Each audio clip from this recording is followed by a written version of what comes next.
Today is an important day for bridges. As the sixth day passes, this marks 1/3 of the game having passed us by. In honor of the early game having come to a close, I'll be doing an in-depth point rundown at the end, so you'll want to stick around for that.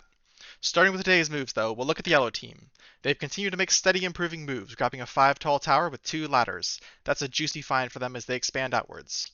Turning to the green team, they grabbed this 5 tall white tower that they previously made bridges to, picking up some easy points and stabilizing their territory. There's still a bunch of unclaimed towers they've made bridges to here, so we'll see if they want to grab more of those as well. Similarly, the cyan team took control of this 4 tall tower they previously made some bridges to. They'll likely continue to fill this area in, claiming more of these towers they've started a bridge to. The magenta team has made no moves today and is saving up 10 points again, so we'll be looking forward to what they have planned for tomorrow. Moving over to the red team, they finished claiming this 5 tall white tower and started moving towards this neighboring gray tower. The orange team next to them fully claimed this 5 tall gray tower in the middle of their line, shoring up their defenses. Between the two of them, they seem to be tacitly agreeing to this dividing line and making sure to fully lay their claim to these towers. Overall, no game-defining moves today, just a logical continuation of each team's strategy. Now, as mentioned in the intro, 1/3 of the game has been played, and this marks our transition to the mid-game. Today was a perfect example of how the game has shifted, with teams turning to consolidate and pick up easy access towers in their sphere of influence that they've already claimed. But there's still a lot of opportunities for teams to clash, especially in the central area where there's 3.5 teams competing in a pretty tight space for who can grab the most valuable white towers. Now, to figure out which team might be the most content with the status quo, and which teams will be looking to shake it up, let's turn our attention to an analysis of the scores as they stand. On a superficial level, orange is at the top in points, and magenta and cyan are 10 points behind. But the raw scores lie, since some teams have invested heavily into bridge infrastructure early, which they can convert into free points down the line. As well as the fact that they've all made a slightly different amount of moves, means we need to do some more in-depth analysis to figure it all out. Starting from the bottom, we have magenta. Their current point to moves ratio is at a respectable 60%. They've already claimed most of the floors that they've bridged to, so taking into account their remaining available floors, they can only realize a small increase to 62% efficiency, which projected out to the full 180 moves would mean they could end on 112 points if they continue as they have. Obviously, these projected scores won't reflect the actual end scores, as teams might not be able to keep up their current pace, or might surge ahead with some big plays to up their total. But this will give us a concrete idea of how the strategies compare so far. In fifth, the cyan team currently only has a 52% move efficiency, the lowest of any team, but that's a deceptive 52%, as they have a lot of unclaimed floors, and taking those into account, their strategy so far actually comes to a 65% efficiency, which if they keep it up means they could end on 117. The red team in fourth currently only has a 56% efficiency, but given their bridge infrastructure that comes right up to a 65% efficiency as well.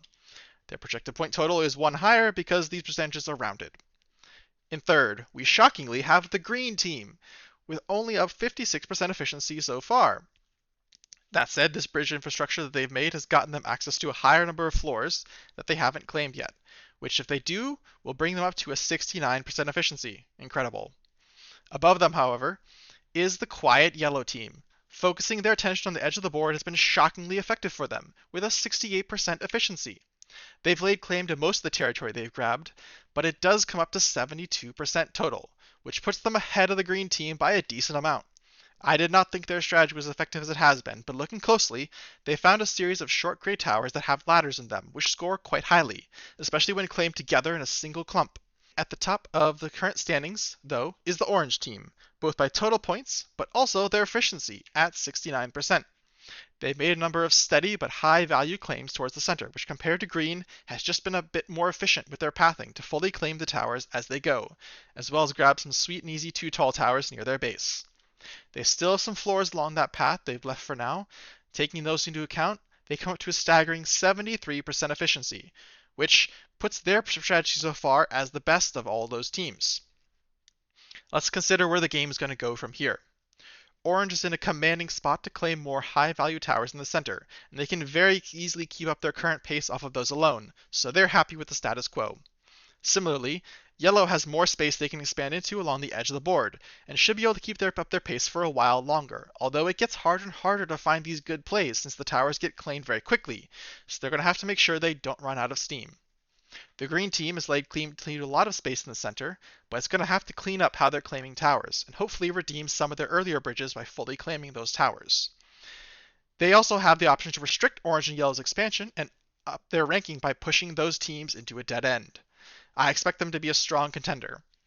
The red team has been cut off from 6 tall towers in the middle, but given yellow's strategy of playing on the edges going so well, I could see them still getting a lot of point value claiming shorter towers with ladders in them.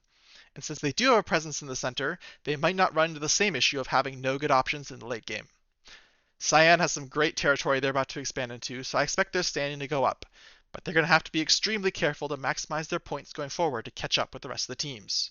Similarly, Magenta's cautious approach hasn't been paying off, so they're going to have to make a move into some higher value towers, whether that be towers with ladders near the edge or white towers in the center to have a stronger mid game than their early game. It's important to remember that these percentages fluctuate every day as various plays are made, and we're still very early in the game, so expect a lot of shaking up of these standings as time goes on. Let's cheer them on to bring us an exciting match.